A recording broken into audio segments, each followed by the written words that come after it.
प्रश्न छ, मोह र अहङ्कार व्यवस्थापन कसरी गर्ने? सुन्दर प्रश्न छ।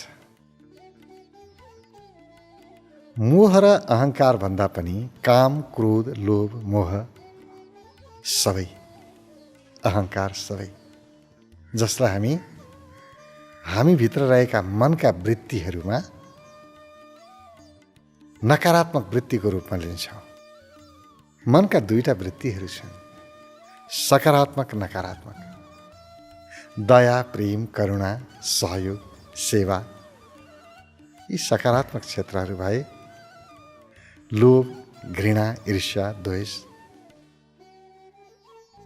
रिस, राग, यी सबै नकारात्मक वृत्तिहरू भए। यी मनोभावना यस्तै छन्, हुन्छन्, सबैमा छन्।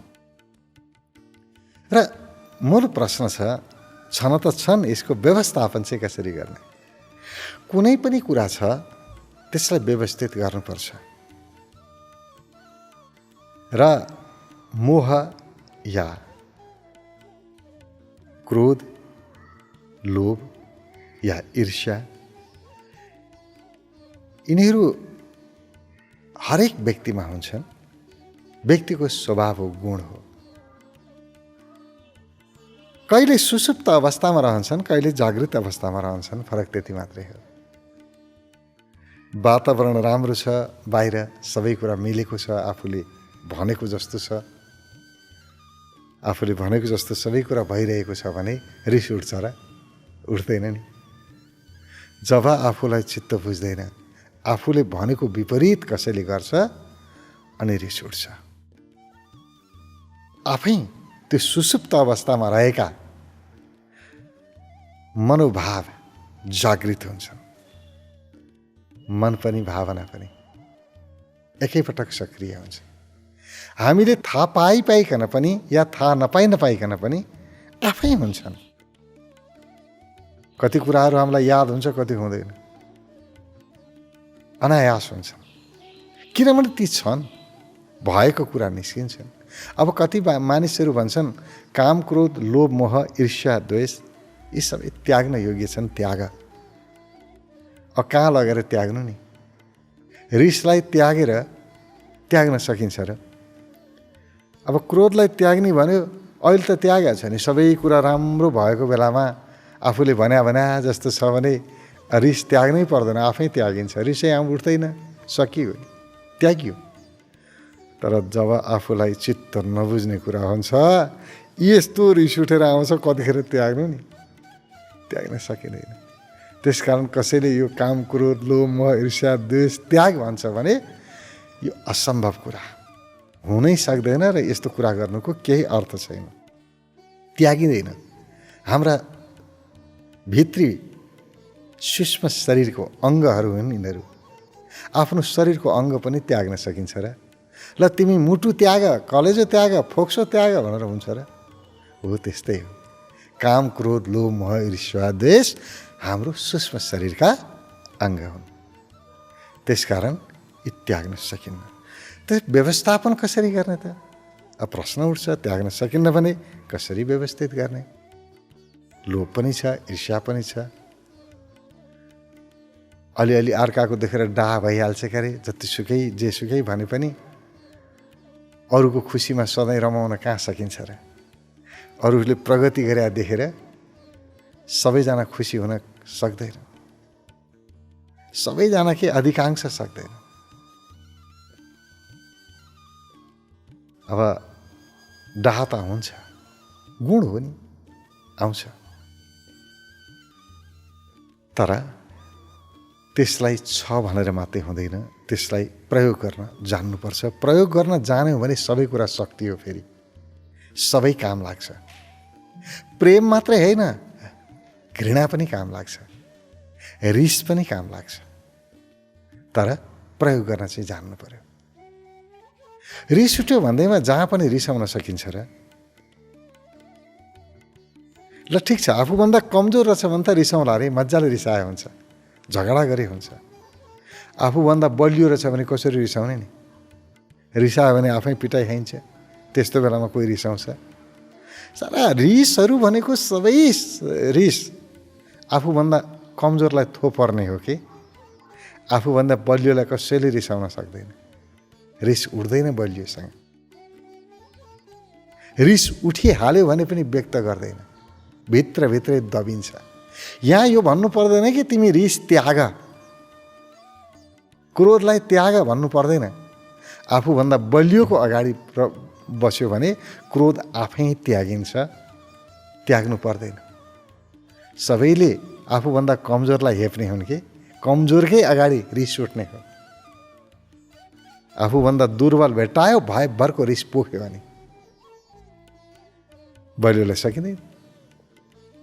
बलियोको अगाडि कसरी रिस? त्यसकारण यसको व्यवस्थापन गर्दाखेरि एउटै मात्रै कुरा गरे पुग्छ, आफूभन्दा कमजोरप्रति करुणाभाव, आफूभन्दा कमजोरलाई माया गर्ने संस्कार बसाउनुपर्छ।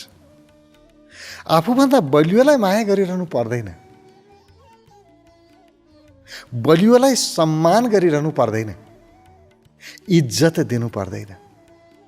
आफूभन्दा ठुलोलाई इज्जत सबैले दिन्छन्, देखेकै छैन। आफूभन्दा धनी मनी आयो, कुनै विद्वान आयो, ओहो कति ठुलो चाकडी सुरु हुन्छ, सम्मान सुरु हुन्छ। तर आफूभन्दा सानोलाई व्यवहार गरे हेरौँ त, कसरी हेपेर पेलेर व्यवहार गरिन्छ। यसलाई उल्टाइदेऊ। यसको अर्थ यो होइन कि आफूभन्दा माथिकोलाई सम्मान गर्नु हुँदैन, इज्जत गर्नु हुँदैन, त्यस्तो होइन। बिल्कुल गर्नुपर्छ। आफूभन्दा माथिकोलाई पनि सम्मान गरौँ, तर माथिकोलाई जति सम्मान गरिन्छ आफूभन्दा कमजोरलाई पनि त्यति नै म सम्मान गर्छु, सङ्कल्प गरौँ। आफूभन्दा कमजोरलाई दबाउने प्रवृत्ति हामीभित्र रहुन्जेलसम्म काम, क्रोध, लोभ, मोह, ईर्ष्या, द्वेषको व्यवस्थापन हुनै सक्दैन, जसले जेसुकै भनोस्, सम्भवै छैन। त्यसकारण यो आफूभन्दा कमजोरलाई दबाउने प्रवृत्तिलाई त्यागौँ। आफूभन्दा कमजोरप्रति दयाभाव, करुणाभाव, सहयोग भाव, सेवाभाव आफ्नो हृदयमा राखौँ। सब व्यवस्थित हुन्छ। आफूभन्दा ठुलो बलियोको अगाडि त त्यसै पनि केही गर्न सक्दैन। न रिसाउन सक्छ, न रिस देखाउन सक्छ, न झगडा गर्न सक्छ, न ठग्न सक्छ, न लुट्न सक्छ, न ढाँट्न सक्छ। आफूभन्दा माथिकोलाई के पनि गर्न सकिन्न। सब आफूभन्दा कम बुद्धि भएका, आफूले छल्न सक्ने, ढाँट्न सक्ने कमजोरहरूलाई हो के दबाउने भनेको। म एउटै सङ्कल्प, म आजैबाट आफूभन्दा कमजोरलाई दबाउँदिन, पेल्दिन, हेप्दिन, दुःख दिन्न। यति चाहिँ गर्छु। सम्भव भएसम्म म सुख दिन्छु। आफूभन्दा कमजोरलाई म दया गर्छु, सेवा गर्छु, सहयोग गर्छु। नसके पनि घटीमा पनि दुःख चाहिँ दिन्न। यो मेरो सङ्कल्प हो। यति मात्रै गरौँ। काम, क्रोध, लोभ, मोह, ईर्ष्या, द्वेष जति पनि हामीले अवगुण ठानेका छौँ, यिनीहरूको आफै सदुपयोग हुन्छ, दुरुपयोग हुँदैन। अब त रिसाए पनि उसको हितमा रिसाइन्छ। हो नि, रिस त चाहिन्छ। रिसले अरूको अहित मात्रै गर्छ भन्ने हुँदैन। रिसले हित गर्छ। सबै गुणहरूले हित गर्छन्। मात्रै भित्र आफूभन्दा कमजोरको हितमा काम गर्छु भन्ने सङ्कल्प मात्रै चाहियो। त्यति भयो भने रिस पनि कल्याणकारी हुन्छ।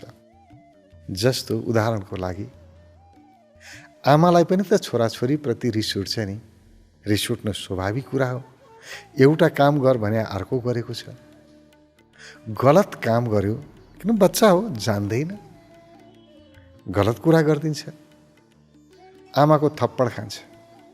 के आमाले उसलाई आफ्नो अहङ्कारको कारणले पिटेको हो र? म ठुलो छु, म शक्तिशाली छु, त कमजोर छस् भनेर कमजोरलाई दबाउनको लागि आमाले पिटेको हो र? होइन। आमाको पिटाइमा कति करुणा हुन्छ। आइन्दा उसले त्यो गल्ती नगरोस् र दुःख नपाओस्, किनभने त्यही गल्ती फेरि दोहोऱ्यायो भने ठुलो सङ्कटमा पर्छ। त्यो सङ्कटबाट बचाउनको लागि, उसको हितको लागि रिसलाई प्रयोग गरेको छ। हेर्नुहोस् त, रिस पनि कल्याणकारी छ। आफ्नो बालबच्चाको, आफ्ना छोराछोरीको अहित चाहने बाबुआमा संसारमा होलान् र? सम्भव छ त्यस्तो?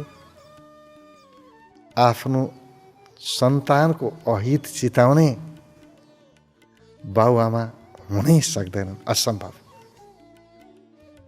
आफ्ना सन्तानको अहित कसरी चिताउनु? त्यसकारण उनीहरूको पिटाइमा बच्चाको अहित हुँदैन। बाबुआमाले छोराछोरी पिट्या हुन्छ, थप्पड लगाउँछन्, तर त्यहाँ अहित हुँदैन, त्यहाँ उसको हित हुन्छ। रिसाउँछन् छोराछोरीसँग, त्यो रिसभित्र पनि प्रेम हुन्छ, हित हुन्छ। त्यसकारण जसरी आफ्ना छोराछोरीप्रति बुवा आमाको स्नेह हुन्छ, करुणा हुन्छ, कहिल्यै अहित चिताउन सक्दैनन्, त्यसै गरी आफूभन्दा दुर्बल जो पनि छन् यो जगतमा, चाहे मानिस हुन्, चाहे पशु पन्छी प्राणीहरू, जीव जीवात्माहरू छन्, आफूभन्दा कमजोरलाई म कहिल्यै पनि रिस पोख्दिनँ, सताउँदिनँ, दुःख दिन्न, यति मात्रै सङ्कल्प गरे पुग्छ। यसको अर्थ आफूभन्दा सबललाई, सक्षमलाई दुःख दिन्छु होइन। सक्षमलाई तपाईँले सुख दिइरहनु पर्दैन कि ऊ आफै सुखी छ, त्यता ध्यान दिइरहनु पर्दैन। आफूभन्दा कमजोरप्रति चाहिँ ध्यान दिनुपर्छ। कमजोरको मद्दत गरौँ। सारा सब हामीभित्र रहेका विकारहरू, जसलाई हामी विकार ठान्छौँ, काम, क्रोध, लोभ, मोह, मद, मात्सर्य विकार ठान्छौँ, यी सबै स्वतः व्यवस्थित हुन्छन्। होइन जहिले पनि आफ्नो अहङ्कार अगाडि म त सबैभन्दा ठुलो मान्छे पो हुँ त भनेको छ, कुनै ठाउँमा गयो गमक्क फुलेर बसेको छ, आफूलाई मलाई यति मान सम्मान गरेनन् भनेर दुखी भइरहेको छ। हो त्यस्ता व्यक्तिहरू चाहिँ यो काम, क्रोध, लोभ, मोह, ईर्ष्या, द्वेषबाट कहिल्यै मुक्त हुन सक्दैनन्। यसबाट मुक्त गर्नलाई रोक्ने नै हामी भित्रको अहङ्कार हो। अहङ्कारलाई प्रेमले मात्रै नाश गर्न सक्छ। अहङ्कारको नाश गर्नु छ, हटाउनु छ आफूभित्र अहङ्कार। आफ्नो हृदयमा प्रेम, करुणा जगाउनुपर्छ र त्यो प्रेम, करुणाको प्रति जो असहाय छ, कमजोर छ, आफूभन्दा कमजोर छ, उसप्रति, आफूभन्दा सबल जो छ उसप्रति पनि सम्मान। आवश्यकता पर्यो किनभने कुनै पनि व्यक्ति सधैँको लागि सबै विषयमा सक्त पनि हुँदैन, असक्त पनि हुँदैन। जसलाई तपाईँले हरेक विषयमा यो चाहिँ पूर्ण ठान्नु भएको छ, कहाँ पूर्ण छ र त्यो व्यक्ति कुनै बेलामा कुनै एउटा विषयमा त्यो असहाय हुन्छ, त्यो कमजोर हुन्छ तपाईँभन्दा, त्यो बेलामा उसलाई सहयोग गरिहाल्नुहोस्। कुनै पनि अवस्थामा, कुनै पनि विषयमा आफूभन्दा कमजोर भयो कोही पनि, उसको मद्दत गरिहाल्ने। सारा रिस रागहरूको व्यवस्थापन स्वतः हुन्छ।